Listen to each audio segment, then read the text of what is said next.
पंजाब और गुजरात उपचुनावों में मिली जीत के बाद अरविंद केजरीवाल एंड पार्टी एकदम गदगद है और आप ये कह सकते हैं कि उनको इसके जरिए एक नई संजीवनी मिल गई है।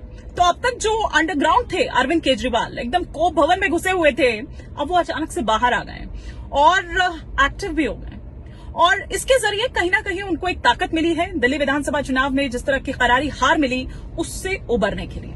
और यही कारण है कि दिल्ली की जो राजनीति है उसमें अपने आप को नए सिरे से खड़े करने के लिए या कम बैक की एक जो तैयारी है वो दोबारा से करने लगे हैं और उनको एक मुद्दा जो मिला है झुग्गी वासियों का।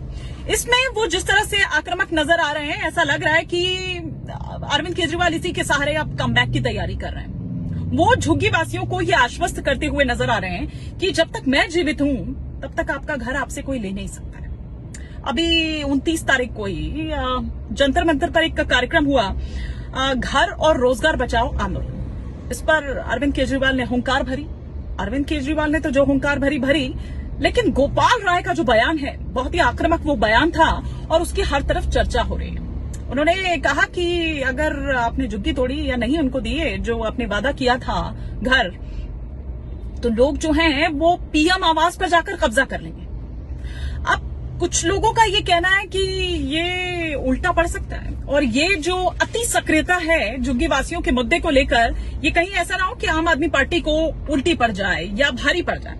और जिस तरह का आक्रामक बयान देते हुए वो नजर आ रहे हैं उस पर मैं आगे आऊंगी, लेकिन आप ये देखिए कि इसके सहारे एकजुट करने की कोशिश कर रहे हैं अरविंद केजरीवाल, मतलब झुग्गी वासियों को एकजुट करने की वो कोशिश करते हैं। और हो भी क्यों ना, क्योंकि ये माना जाता है कि दिल्ली में लगभग 40 लाख झुग्गी वासी हैं। मतलब कुल जनसंख्या का अगर आप देखें तो 15 से 16% आप ये मानिए कि झुग्गी वासी हैं। पार्टी को 2013 हो, 2015 हो, 2020 हो, उसके चुनावों में इस समुदाय की तरफ से पूर्ण जो समर्थन है, पूरा जो सपोर्ट है वो दरअसल मिला था।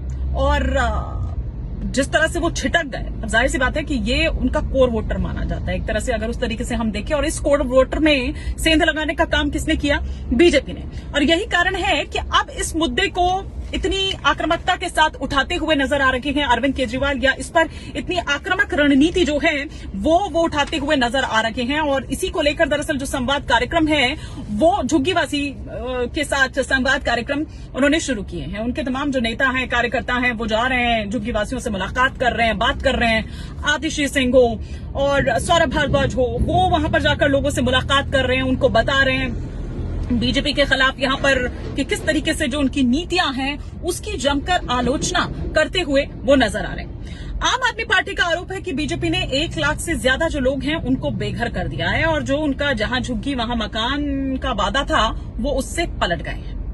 इसमें कोई दो राय नहीं है कि एक टाइम पर जो झुग्गीवासी है यही आम आदमी पार्टी का कोर वोटर रहा है। जैसा कि मैंने बताया 2013 हो या उसके बाद जो भी चुनाव हुए हैं 2020 तक, उसमें झुग्गीवासियों ने पूरा समर्थन अरविंद केजरीवाल और उनकी पार्टी को दिया। लेकिन इस चुनाव में वो बीजेपी की ओर चलेंगे। अब कम से कम विपक्ष के तौर पर, और अगर ये मुद्दा अब फिर से उसको अगर लामबंद करने की कोशिश कर रहे हैं, एकजुट करने की कोशिश कर रहे हैं, तो अगर ये रणनीति काम कर गई, मतलब ये एक रामबाण साबित हो सकता है आम आदमी पार्टी के लिए, अगर हम देखें तो बीजेपी के खिलाफ, स्पेशली अगर हम दिल्ली की बात कर रहे हैं। कम से कम अगर ऐसा ना भी हो तो कम से कम विपक्ष के तौर पर, एक मजबूत विपक्ष के तौर पर उनको खड़ा करने की ये एक अच्छी रणनीति होगी। लेकिन कुछ का मानना यह भी है कि जिस तरह की अति सक्रियता आम आदमी पार्टी दिखा रही है वो आम आदमी पार्टी पर भारी पड़ सकती है। स्पेशली गोपाल राय का बयान, जिसका जिक्र मैं यहां पर कर रही थी, उनका ये जो बयान है पीएम आवास पर कब्जे वाला, ये कानूनी रूप से जोखिम भरा है।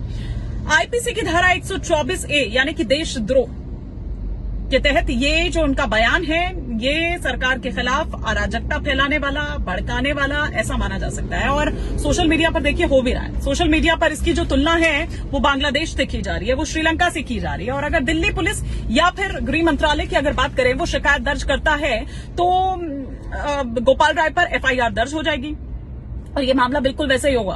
अमानतुल्लाह वाला मामला आपको याद होगा, तो ये बिल्कुल वैसा ही होगा। और ये आम आदमी पार्टी की जो छवि है जाहिर तौर पर उसको डेंट पहुंचाएगा, एक अराजक पार्टी के रूप में वो चित्रित हो जाएगा। तो जाहिर तौर पर ये नुकसान होगा आम आदमी पार्टी के लिए, उसको डेंट पहुंचाएगा। ना केवल इतना बल्कि जो शहरी लोग हैं और जो मिडिल क्लास वाले लोग हैं वो पार्टी से दूर हो जाएंगे।